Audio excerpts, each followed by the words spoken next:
আমি শারমিন আক্তার, প্রভাষক, প্রাণীবিজ্ঞান বিভাগ, ধনিয়া বিশ্ববিদ্যালয় কলেজ। ধনিয়া কলেজ আয়োজিত অনলাইন ক্লাসে তোমাদের স্বাগতম। দ্বাদশ শ্রেণী, এটি আমাদের প্রাণীবিজ্ঞানের প্রথম ক্লাস।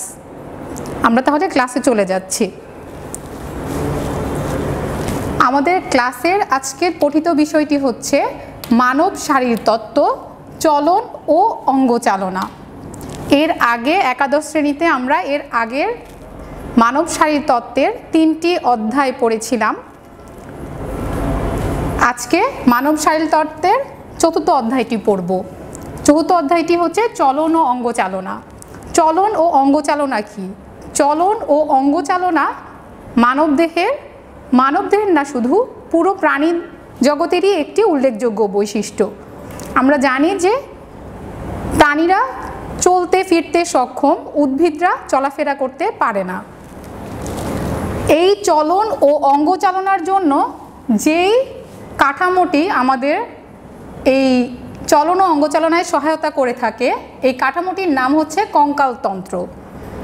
এই কঙ্কালতন্ত্রের মাধ্যমে প্রাণীরা তথা আমরা মানুষরাও আমাদের যে চলন ও অঙ্গচালনার বিষয়টি আমরা সম্পাদন করে থাকি।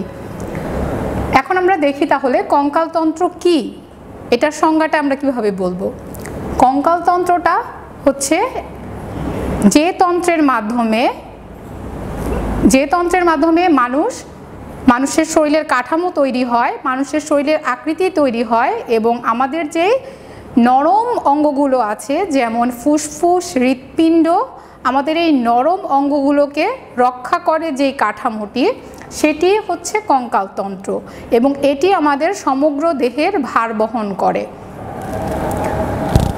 এরপর আমরা দেখব কঙ্কালতন্ত্রের কাজ। কঙ্কালতন্ত্রের কাজ 2 রকম, যান্ত্রিক কাজ, আরেকটা হচ্ছে শারীরবৃত্তীয় কাজ।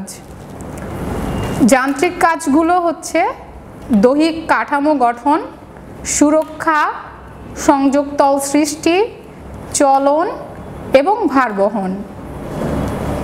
শারীরবৃত্তীয় কাজগুলো হচ্ছে রক্তকণিকা উৎপাদন, শ্রবণ, রোগ প্রতিরোধ, খনিজ লবণ সঞ্চয়, চাপ ও আয়নিক সমতা রক্ষা, হরমোনাল নিয়ন্ত্রণ ও রাসায়নিক শক্তি। এখন আমরা দেখে নিব কঙ্কালতন্ত্রের উপাদানগুলো।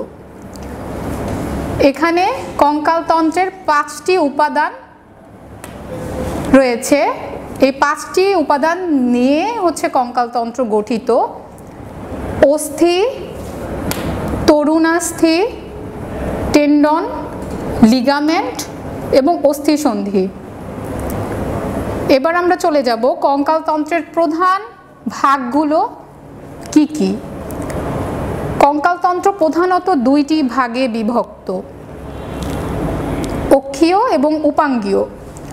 অক্ষীয় কঙ্কাল আবার 3টি অংশে বিভক্ত, করটি, মেরুদণ্ড এবং বক্ষপিঞ্জর, এই 3টি অংশ নিয়ে অক্ষীয় কঙ্কাল গঠিত। অক্ষীয় কঙ্কালে অস্থি সংখ্যা 80টি, করটিতে থাকে 29টি, মেরুদণ্ডে 26টি এবং বক্ষপিঞ্জরে 25টি অস্থি থাকে। করটির মধ্যে যে 29টি অস্থি থাকে সেগুলো আমরা যদি দেখি, করটিকায় 8টি থাকে, মুখমণ্ডলীয় অস্থিতে 14টি থাকে, কর্ণাস্থিতে 6টি থাকে, হাইওয়েডে 1টি অস্থি থাকে। এরপর মেরুদণ্ড। মেরুদণ্ডে যে কশেরুকাগুলি থাকে, মেরুদণ্ডের অস্থিগুলিকে বলা হয় কশেরুকা এবং এই কশেরুকাগুলি 5 ধরনের হয়। সার্ভাইকাল 7 ধরনের, থোরাসিক 12 ধরনের, লাম্বার 5 ধরনের, স্যাক্রাল 5 ধরনের, ককেজিয়াল 4 ধরনের। তোমরা দেখতে পাচ্ছ এখানে সাইডে লেখা একীভূত স্যাক্রাম 1টি, একীভূত কক্সিক্স 1টি। এর মানে হচ্ছে এই 5টি শিশু অবস্থায় মানুষ যখন ছোট থাকে তখন এখানে 5টি অস্থি থাকে।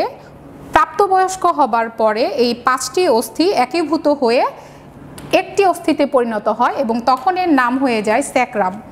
এবং এই 4টি অস্থি একীভূত হয়ে একটি অস্থি হয়ে যায় এবং তখন এর নাম হয় কক্সিক্স। এরপর আসো বক্ষপিঞ্জর।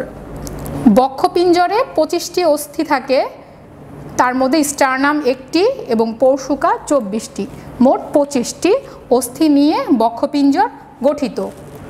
উপাঙ্গীয় কঙ্কাল। উপাঙ্গীয় কঙ্কাল 4টি অংশে বিভক্ত: বক্ষ অস্থিচক্র, বাহু, শ্রোণী অস্থিচক্র, পা। এই 4 ধরনের অস্থি নিয়ে উপাঙ্গীয় কঙ্কাল গঠিত।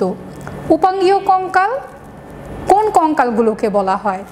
উপাঙ্গীয় কঙ্কাল হলো অক্ষীয় কঙ্কাল যেগুলোকে অবলম্বন দান করে, যেন আমাদের বক্ষ অস্থিচক্র, আমাদের হাতের অস্থিগুলো, শ্রোণী অস্থিচক্র, আমাদের কোমরের হাড়গুলো এবং আমাদের পায়ের অস্থিগুলো, এগুলো হচ্ছে উপাঙ্গীয় কঙ্কালের অন্তর্ভুক্ত। এগুলোর অবলম্বন দানকারী কঙ্কাল হচ্ছে অক্ষীয় কঙ্কাল। এই অক্ষীয় কঙ্কালই হচ্ছে উপাঙ্গীয় কঙ্কালকে অবলম্বন দান করে, তা না হলে উপাঙ্গীয় কঙ্কালগুলো তার অবস্থানে থাকতে পারত না।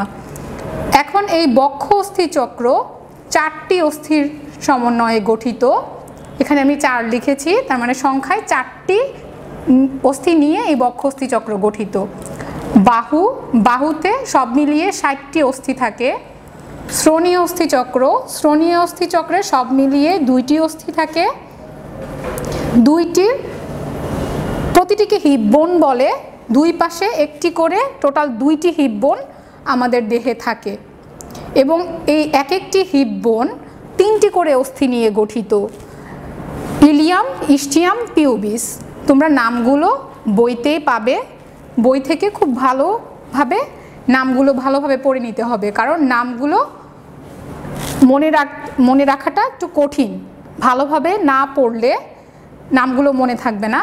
তাহলে আমি আবার বলছি, শ্রোণী অস্থিচক্রের 2টি হিপ বোন থাকে এবং এক একটি হিপ বোনে 3টি করে অস্থি থাকে, যেগুলোর নাম হচ্ছে ইলিয়াম, ইস্টিয়াম এবং পিউবিস। এই 3টি অস্থি মিলে এক একটি হিপ বোন। এরকম ডান পাশে একটি হিপ বোন এবং বাম পাশে একটি হিপ বোন, 2টি হিপ বোন মিলিয়ে, এই জন্য আমি এখানে 2 লিখেছি, 2টি হিপ বোন মিলিয়ে শ্রোণী অস্থিচক্রটি গঠিত। এরপরে আসি আমরা পায়ে। পায়ে অস্থির সংখ্যা হচ্ছে টোটাল 60টি। এই 60টি অস্থির নাম আমি এখানে লিখিনি, বইয়ে দেয়া আছে, নামগুলো তোমরা খুব ভালোভাবে জেনে নেবে। 60টি অস্থি, তাহলে বাহুতেও 60টি অস্থি এবং পায়েও 60টি অস্থি থাকে। টোটাল সব মিলিয়ে 126টি, সব মিলিয়ে 126টি। তাহলে উপাঙ্গীয় কঙ্কালে অস্থি সংখ্যা হচ্ছে 126টি, আর অক্ষীয় কঙ্কালে অস্থি সংখ্যা 80টি। আর 126টি, টোটাল 206টি অস্থি নিয়ে মানবদেহের কঙ্কালতন্ত্র গঠিত। তাহলে এই হচ্ছে আমাদের কঙ্কালতন্ত্রের প্রধান অংশগুলো। আচ্ছা, এখন তাহলে আমরা শুরু করি আদর্শ কশেরুকার গঠন। আদর্শ কশেরুকা কি বা কশেরুকা কি?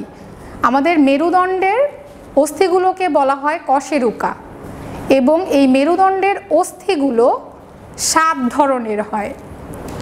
এখানে আমি এই যে অক্ষীয় কঙ্কালের মেরুদণ্ডের ঠিক নিচে আমি 7টি নাম লিখেছিলাম। এই 7 ধরনের কশেরুকা আমাদের মেরুদণ্ডে থাকে। এরা একটি এই 7 ধরনের, এদের সবার মধ্যে কিছু মৌলিক পার্থক্য আছে। সবার গঠনে কিছু মৌলিক পার্থক্য আছে। পার্থক্য থাকলেও আমরা একটাকে আদর্শ ধরে গঠনটা জানব।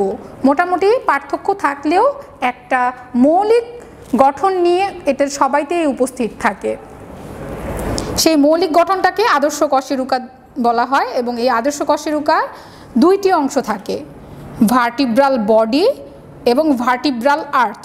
আমি এখানে 2টি নাম লিখেছি, ভার্টিব্রাল বডি এবং ভার্টিব্রাল আর্চ।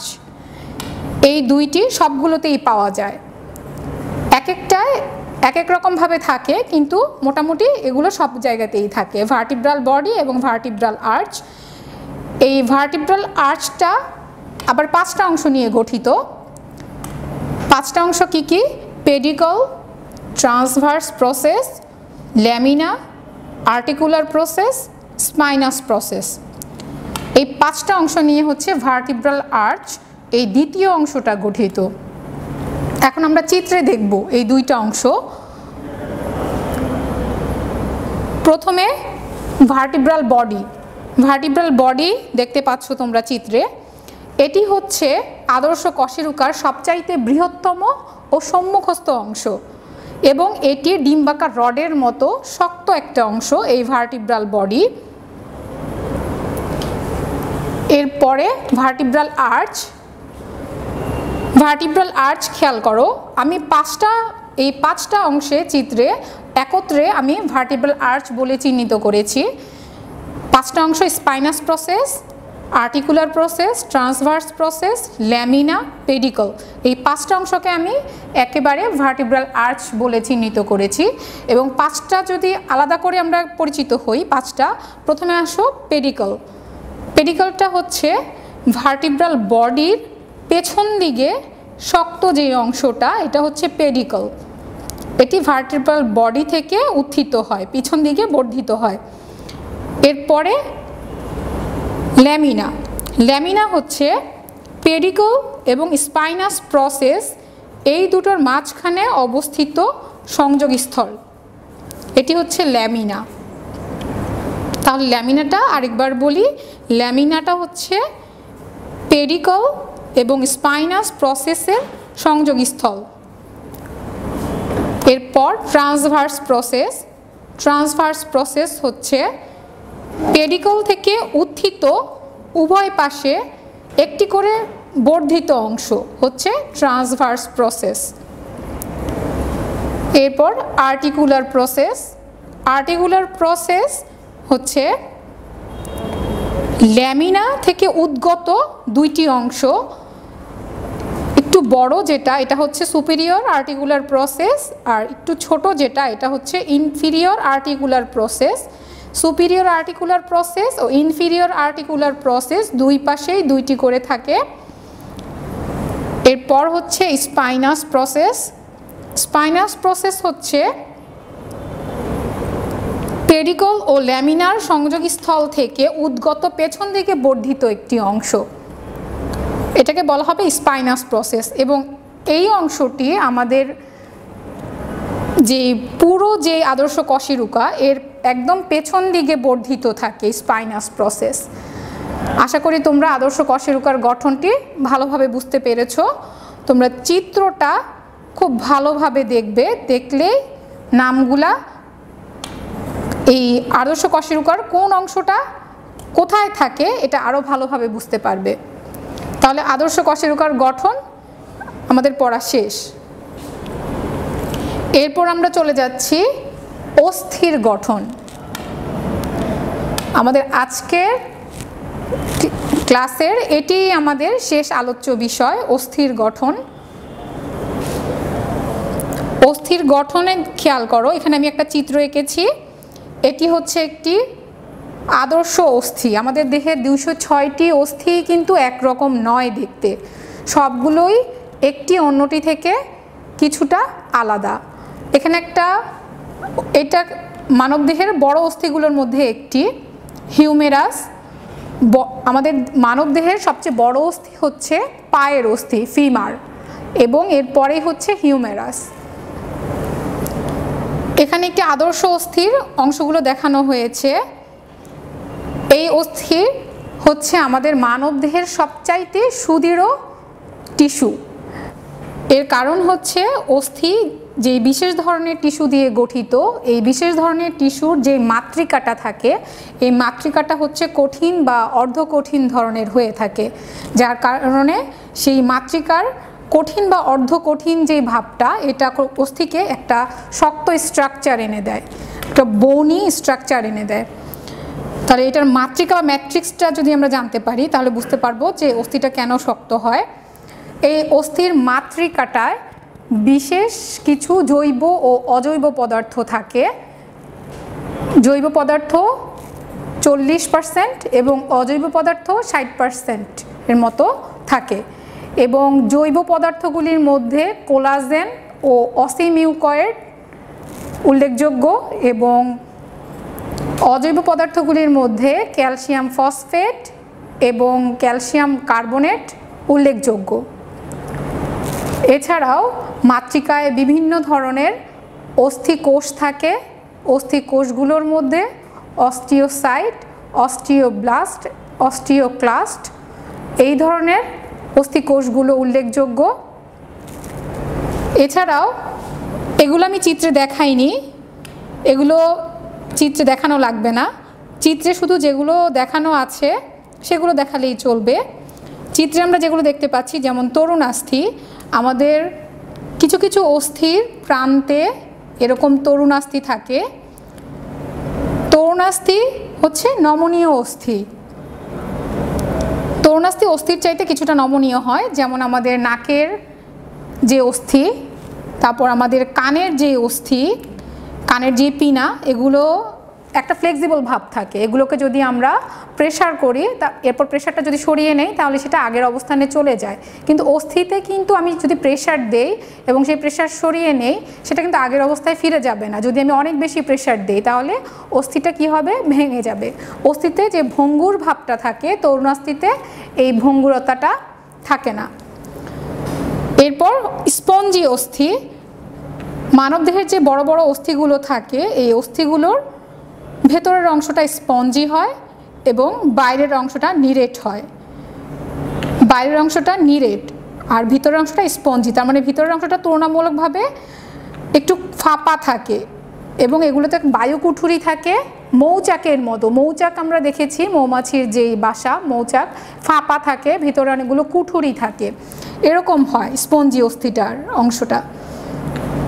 এবং বাইরের দিকে আমি আবরণটা একটু ডার্ক করে রেখেছি এখানে।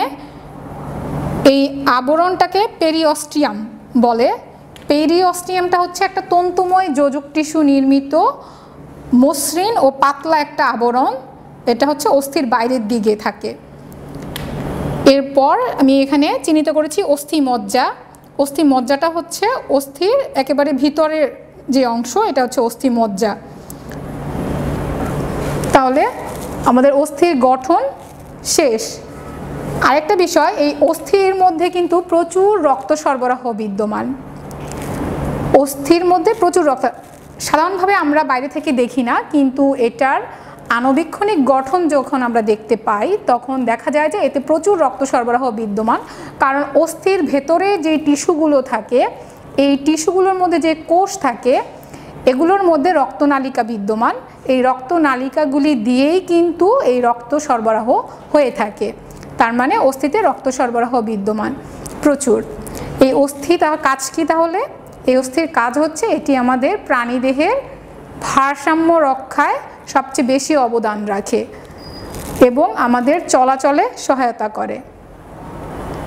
তাহলে অস্থি গঠন আমরা আজকে জানতে পারলাম আমাদের এই আলোচনা থেকে। আমাদের আজকের পড়াশোনা প্রায় একেবারে শেষের দিকে, আমরা আজকে এ পর্যন্তই রাখি। ইনশাল্লাহ আমরা আমাদের পরবর্তী ক্লাসে এরপর থেকে আলোচনা করব। তোমরা ভালো থাকবে, সুস্থ থাকবে এবং তোমাদের পড়াশোনা যে যার অবস্থান থেকে নিয়মিতভাবে চালিয়ে যাবে, এই আশায় আমি শেষ করছি। আল্লাহ হাফেজ।